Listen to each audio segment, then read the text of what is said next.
and get a high-level agreement like we did with the curriculum. Catherine Delahunty. Tēnā koe, Mr Chair. Mōrena koutou katoa. It's a great opportunity to talk about education, and we will be putting up quite a few supplementary order papers because it's also an opportunity missed in this bill. So the opportunity was there to have a national conversation, but it didn't happen. But we want to be pretty clear and pretty focused today about what's actually in the bill and how it should be changed. So I do have some questions in the initial theme around the principal issues around educational priorities.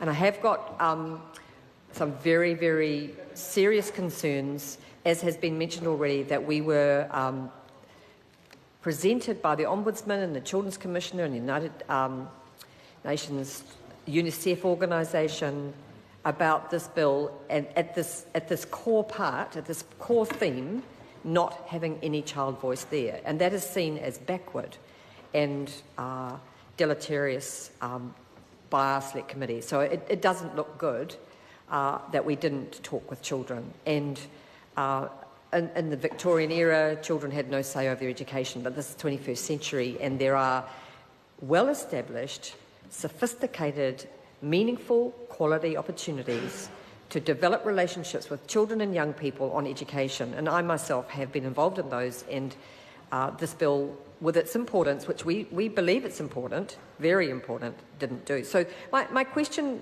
to the Minister would be, one would be, when there's issues with raised, why did we not stop and do something about it? And the second question is around, in the NELPs, the National Educational Learning Priorities, there's a lot of things we'd like to talk about today, but we'll just start with there being based on something that allows students and parents to test the intent of them and indeed the intent of the rest of the Act.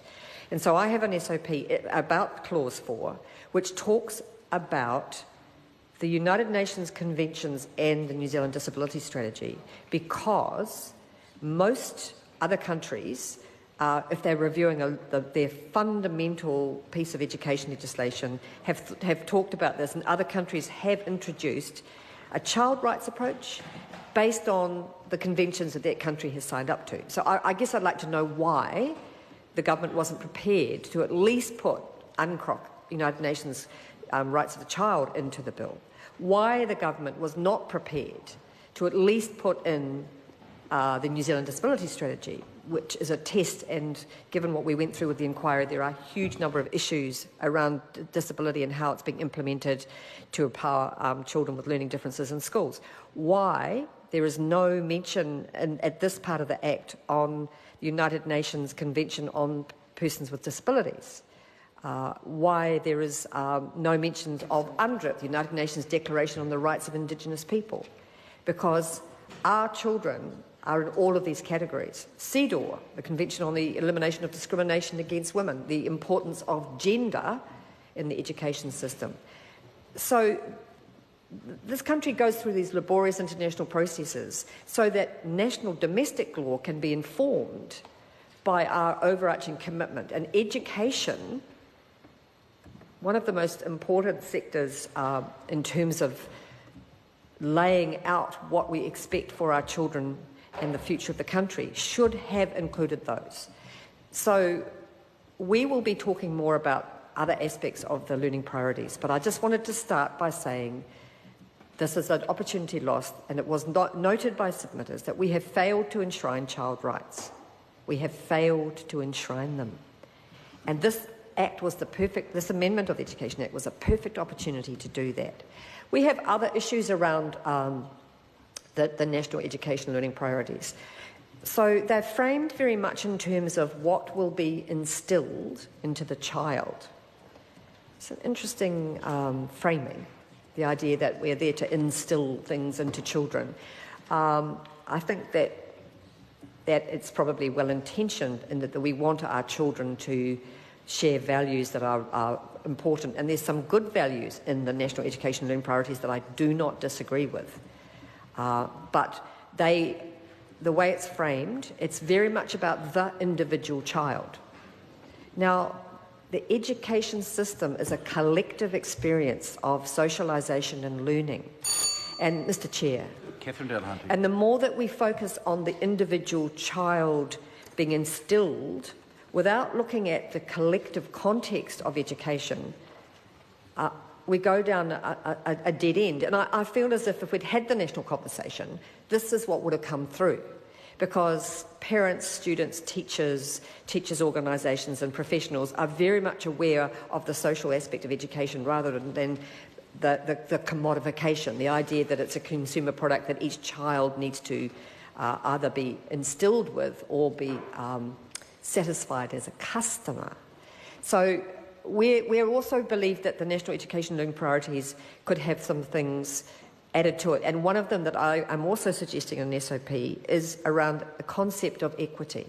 The concept that education systems that really succeed have a clear national learning priority of a system, not a child, that actually a system that is committed to the equity of all children, that creating equity. And the Finns, who are often lauded for good reason, their goal of their education system, their national priority, is equity.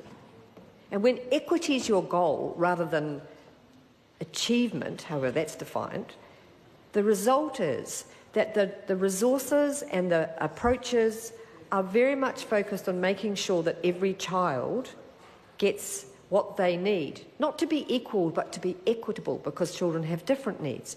So in the end, the individual child's learning outcomes succeed better with equity as a goal than when it's about performance measures. And so that's just a profound opportunity lost as well in this bill, is that equity doesn't get a look in. And yet the greatest challenge we face at the moment, not only in the education system, but across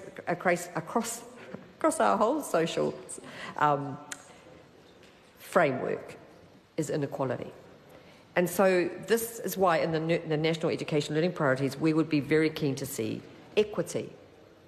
Now, I also have put up an SOP around ACE, around adult and community learning, as a national education priority. Because the ACE sector has said to us many times, I've sat on 8 years of panels where they've said to us, if you're amending the Education Act, can you please put in something around the importance of lifelong learning? Because at the moment this is about early childhood through the compulsory sector and the tertiary sector, but lifelong learning goes well beyond that, and it would be well placed within the National Education Learning Priorities. It takes it out of a small vision into a broader vision, because lifelong learning is actually the human experience, but it's not mentioned here. And that's why, equity and adult and community education, intergenerational learning, is really, really important. And it can take so many forms outside the formal learning structure, but we don't mention it in the Act. It's not referred to, and in this theme. And the ACE community has really asked us to step up on this so many times, and that's why in the NELPs, the National Education Learning Priorities, it would be easy to just add this in. It's not going to hurt anybody. It's not going to undermine any of the other objectives the government might have, but it will give this sector that works often with second-time learners for whom the system did not work, it would give them the status and the value and the recognition and the opportunity to say that informal learning is incredibly important. Now, we have another SOP in this section, which is, I'm aware, will be controversial and probably unpopular, but I'm really proud of it. Because it's the Greens policy that if we wish to instil, as the NELPs say, the importance of learning and valuing te reo, we actually need te reo to be there. It's not colours and numbers in your school and a few waiata. And I will talk about this later, we need te reo Māori to be a core part of the curriculum. It's time, and I applaud the Minister for putting it in the National Learning Priorities, to both te tiriti and te reo, but we need to make sure that that's actually possible.